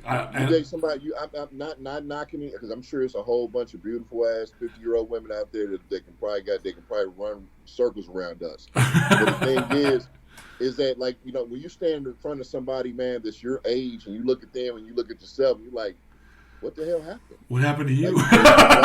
Was life rough? But it's kind of like one of those things where, like, this young guy was talking to me, and I said I was 50. He said, well, damn, how much you weigh? I said, well, shit, I weighed in this morning at 266. Damn, for real? He said, yeah, I mean, and he's talking to me. He said, he started naming all these names, and I'm trying to figure out who he's talking about. And I'm like, man, do you follow such and such? Do you follow this person? You follow? I'm like, you're like, man, I feel out of place now, man. I don't know who anybody you're fucking talking about. I'm like, who are these people? Oh man, I follow him on the gram, and I follow him on Twitter, and I'm like, are they like gurus? Like, now he's only like 27, 28. Oh, so they have no experience. So you following. It's like a cult culture. Yes. You follow beliefs and ideologies based on who has the huger following, or based on and it's based on these qualities that the reason why they're famous oftentimes has solely to do with the way they look, or what they're doing at the moment, or how much money they have, or these kinds of things. These very superficial type of things. I rarely see people. These big social media influencers, I rarely see them having any, I hate to say this because I don't want to make a blanket statement, but in general, I don't see a lot of substance. I see a lot of pretty faces, a lot of pretty bodies, and that's fine, but that's not a reason for me to follow somebody necessarily. I might. I mean, so when he brought up one name, pulled out his phone, he showed me the guy, and I didn't know who he was. I looked at his physique. I was like, he must be a physique, classic physique guy. I mean, he didn't have any mass or whatever. He's like, yeah, he should actually do this from adults and stuff like that. I'm like, you're taking advice from this dude? dude, I said, but he don't really have big dumps, though. Like, I'm not. If I want, like my arms are 20 inches to over 20 inches. I'm not gonna talk to somebody with 14-inch arms how to get 20-inch arms. Right. Like it just, but like I said, it's like a cult. It's like whoever has the hugest following, they'll follow, and their word is bond as far as what they say. And it's unfortunate because I think you get a lot of bad information and a lot of failed principles and practices when it comes to bodybuilding and how to. Like I told somebody the other day, like you're like, how can I get abs? I said, well, you already have them, hopefully. I said, you might want to add a little resistance to your abs, just a little bit. I mean, it's okay to do a whole bunch of planks and shit, but you might want to add a little resistance because you have to look at the ab as muscles as well. You got to build them. They'll pop out. Not to mention, you got to clear the fat away so you can see them. Right. I'm like, like you can't just do a whole bunch of planks and then you go get a six-pack. The six-pack, to me, I think in the kitchen, if you're, it's a function diet. And I think that, like, you can look at these younger guys. Like, I remember watching a video about Will Blessing made a comment about how he has this persona, this character. I didn't realize that was the same guy that was making these videos years ago of these bodybuilding meme videos. I didn't realize that was him. Oh, really? I saw one. Yeah, he had one. He had some. He said when bodybuilders see a surveillance camera in a shirt, and he took his shirt off. And I was like, so then I understood, because we live in that culture. So there's an evolution of how, you can't be archaic in how you want to present yourself as a bodybuilder. I know I gotta take a couple more pictures. I know I gotta probably post some pictures, just to get some following and shit like that. But it's not natural to me. Because Right. I grew up Well, in there with shit. It was one mirror on the fucking wall in the gym, right. and the only time you were looking there, if you just walked past it, you wouldn't be in Shit. there. My idea of social media growing up was go to the park and see who's there. Right. I mean, that's it. I mean, hey, what's going on? Like, look, what WYD? I mean, like, wait, what you doing? Nothing, just chilling, standing here. What's going on with you? Exactly. You want to ride our bikes over here? Okay, let's do that. Right. You know, and I mean that's how it was. But I don't claim that yesteryear was better than today, but I do claim that today has some inherent problems built into the nature of the youth look up to. And some of it's good, and some of it's not so good. Like I think I saw a poster that said something about we have a culture right now of the current youthful culture is like this hustle culture. They all want to make money. They all want to be influencers. They all want to have their side hustles and make money and be their own boss and be entrepreneurs and that's like and that's cool. But and that's one. I think that's a reasonably good aspect of our. But then there's also this incredible focus on materialism. oh man, that's like a whole belief system by itself. It's like whoa, man. Like, I mean, I can't. I'm not waking up next to a Louis Vuitton or my fucking Lambo or whatever. It doesn't make me feel good. Like that stuff, I can't cuddle up to that shit. That stuff doesn't give me peace of mind, give me peace of heart. None of that stuff does. Because it's control. It's controlled though. Think about it. Think about the hustle culture. If social media didn't exist, would the hustle culture still exist though? Would it even manifest itself? Would it? Because think about it. Probably not. Think about it, man. If it's wielded it's like. Like you ever see a flock of birds? Yep. Like a huge flock of birds, and you see them swoop down and do stuff, and they all move at the same time. Right. One moves. And birds are they pretty much their trajectory and how they fly is pretty much predicated by the wind. They don't control the wind.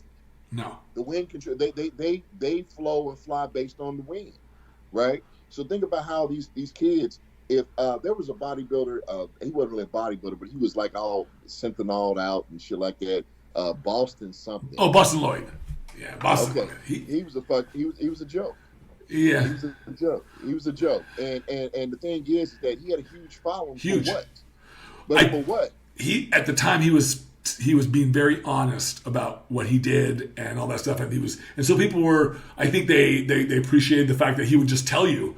Look, I'm going to use this, and this. Of course, recently he wasn't winning, but he wasn't winning. No, he's not that good of a bodybuilder.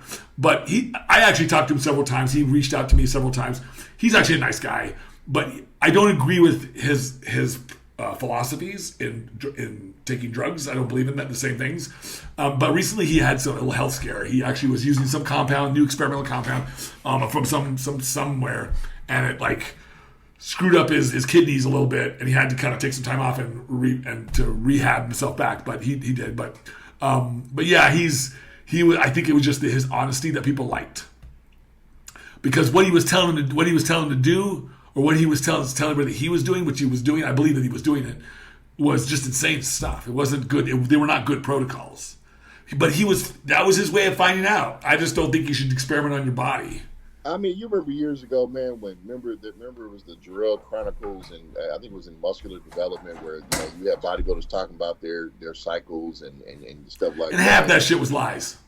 I mean, I know, man, but the honest part of the sport has always been the honesty behind the sport has never been asked for.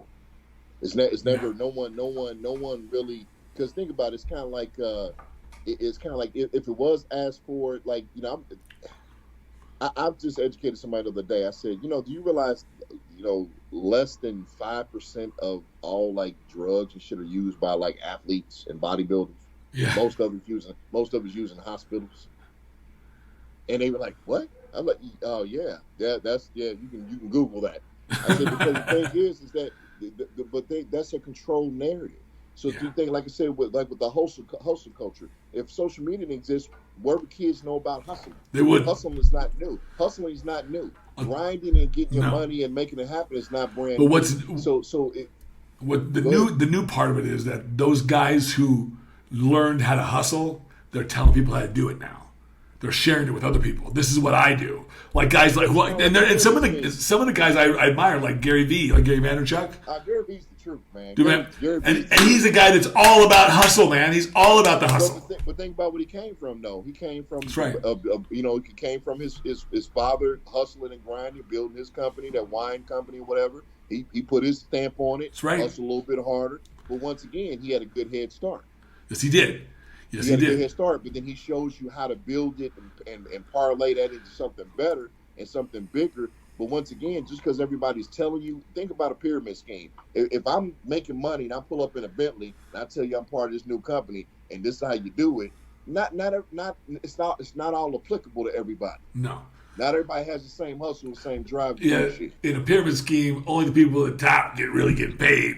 And those are the only ones that have the advertising and marketing and putting themselves out there. So it's like it's okay for most of these kids. Like, come on, dude, I'm a whole manager, man, and I got people that's willing to quit their jobs and get fired because they're gonna go out here and grind and hustle. I don't want to work for nobody anymore. What you gonna do? I understand that you need this right now until you can springboard yourself up into the next level of your own hustle and doing your own thing, but they don't see that. All they see is people hustling. It's like a facade. It's like I'm showing you the hustle, but I'm not telling you. Think about most celebrities, dude. They'll tell you all these good positive quotes about grinding and hustling, but they never show you their grind. Like you never see their grind. Not really. No. You never see, like Will Smith will post a good quote, but you didn't see his grind from zero to now. I mean, I'm sure he did. And most of these kids don't see that. Most of the kids don't see from zero to success.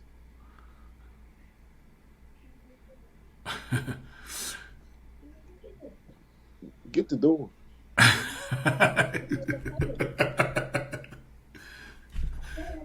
Get the door, sweetie. I can't wait till my little person comes. When's she coming? She's coming. I got to buy her plane ticket. I got to buy like second week of June, I think. Right? Oh no! I take that back. Right, the day after my birthday, the 6th. Okay. So I'm flying in. I'm flying back from Denver, and she's flying over from Pittsburgh. Okay, but you know what? But this the time when she's coming and she's gonna tell you that she wants to stay? And that's next year. When she's 13, she can decide that. She can make that choice. Okay.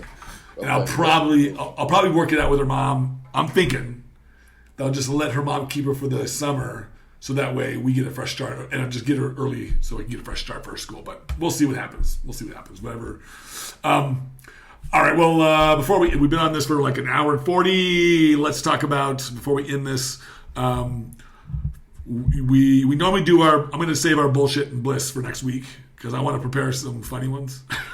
But is there anything? What else were we going to? We were going to talk about. We were going to mention one other thing about. Oops.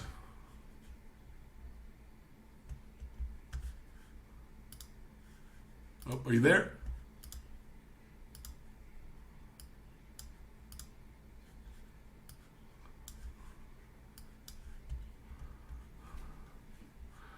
Well, looks like we lost the connection, I think. No matter. This was pretty much the end. I think we're going to talk about tattoos this week or next week, but we'll talk about next week. All right, my friend. Let's see. Thank you for being on the show again this week. I will talk to you next week. All right, Darrick? We'll be talking about some new topics. Thank you, everybody, and peace out.